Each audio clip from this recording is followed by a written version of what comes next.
They went to the locker room with Austin Theory, and I'm thinking, this kid's about to get a promo. They're going to push this kid. I love this kid. And he was about to be good.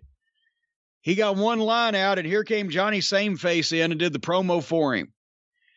Basically saying if he beats Priest or hurts Priest or does anything to Priest, then he'll take care of him in the future, blah, blah. Austin Theory didn't get to say anything. It was Johnny Sameface. So, bleh. But this match, I'm going to give you observations. I observed that in all Friends wrestling, Austin Theory would look like Hercules Hernandez. I can't believe this kid's only 22. I see when I'm watching him in the ring, I'm seeing the video that I saw of Lance Storm, the athletic ability, the effortless, just coordination and being in the right place in the ring all the time. I see that. His bumps and his reactions, his facials. This kid's he is way, way beyond his experience level. And the only thing in 10 years, he will be a superstar in some fashion in wrestling, either possibly as a babyface or a heel, because the only thing he needs facially, he just needs to get a little older because he's still so good looking. But my God, where the fuck he came from, they made him, they broke the mold. And Damian Priest can fucking work, which sometimes he doesn't get to show because he works with some of the other guys that have these either unorthodox styles or whatever, but he can work. They had a wrestling match. The first part of it is 2 segments, which I didn't mind in this case. I was enjoying every bit of it. I would have loved to have had these guys in OVW. They tremendous, both of them, grasp of what they're fucking doing. They did a great spot for the break where Priest went for a springboard thing and Theory knocked him over the top rope, foiling his move, and that was at least a decent cliffhanger break spot. Instead of just the same bland shit everybody else does. Anyway, on the other side, I loved the thing where Austin Theory did the forward roll through the ropes from the apron and then jumped up and hit the leaping drop kick. It looked like grown men struggling to and doing cool moves instead of cooperating with each other and doing cool moves and being high school children. Loved the comeback facials on Damian Priest when he kind of hulked up and made his comeback aggression. He falcon arrowed old Austin halfway across the ring.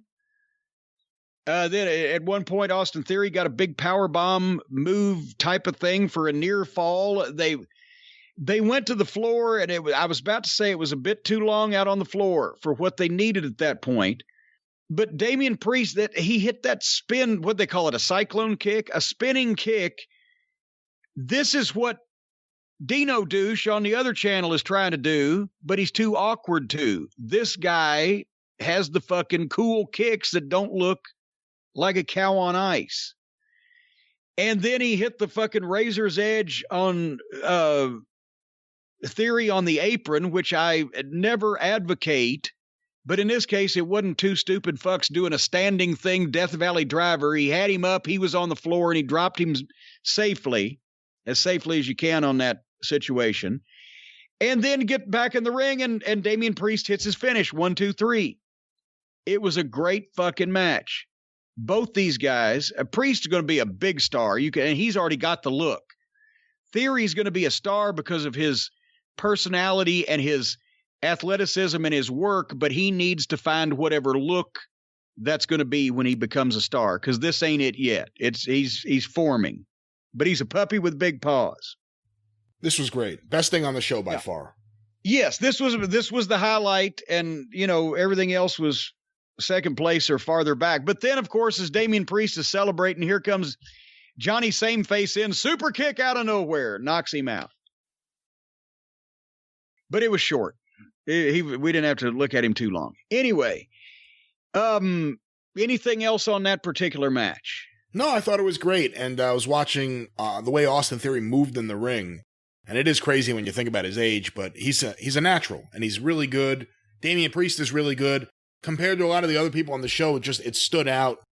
what the match looked like. Not necessarily how they worked and what the match was, but looking at them, you could close your eyes and squint maybe a little bit, and you could see these two guys in the ring in 1990. You could see these two guys in the ring a few years before that, a few years after that. They don't look like little guys. They don't look like people with no muscle tone. They look like classic professional wrestlers. The Lance Storm comparison is interesting because now that I think about it, Austin Theory has a very similar physique to young Lance Storm. Yeah, and just his coordination in doing the flying shit, but not making it look like cheerleading. But anyway, he's a grown man. This what I was going to ask you was the weird video. Somebody's coming back. Who the fuck is it? I couldn't even understand half what they were saying because of the computer distortion of the voice and the security camera footage of this hooded person. Another hooded person is coming back after 5 years. Who's been gone for 5 years we'd give a shit about? I don't know. All right. Overdone a bit, possibly. The next match, we'll briefly touch on it. Ridge Holland against Antonio DeLuca. Poor Antonio had no business here. He just didn't stack up visually or at experience level. And I know they're going for a quick and decisive victory for Ridge Holland, but this was the closest they came to looking like AEW when they, Antonio needs some size and seasoning before he's on national television. Because Ridge Holland is obviously a great athlete and is a beast, but he's very green, and this was short and basic. And it needed to be, and you probably should have had a veteran in there to make Ridge look a little better instead of just him having to carry the whole ball because it was all him. Anyway, and I'm not saying that the veteran should have gotten offense. I'm saying you should have had a squash from a guy that was a little bit more experienced so that Ridge would have looked better while squashing him. The old line in the locker room, I don't know if I can figure out how to beat you without hurting myself.